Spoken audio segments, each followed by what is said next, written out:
شوفر نمیده. آها مال منه.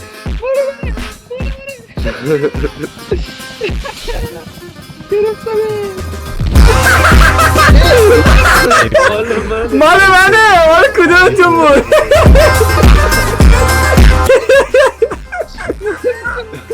نگیرشون نگیرش. ریف بده جدیه نمیه. ریف بده نه بلند نکن آجی بابا ریف بده اومده.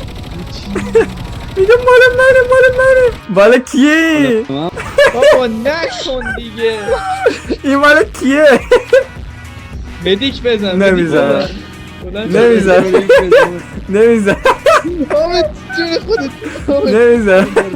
بیا اسمی 3 نداشت فینیشش نکن.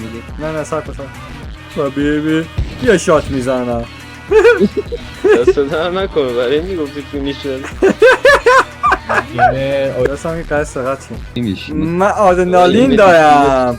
خدا بیامرزت تو. نمیزنم مدیکو. پلیر رو دمیجمون به یکیه. کشتن میده. حامد دمیجمون یکی ما نه. میبینیم تو هم بابا میبینیم. بزن. نمیزنم. اوه. نمیزنم. بله.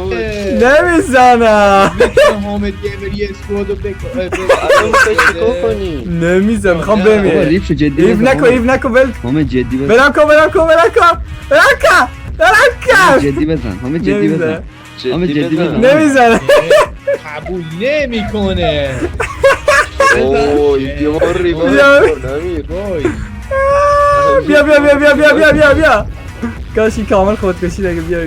بیا اینجا. بیا این سر.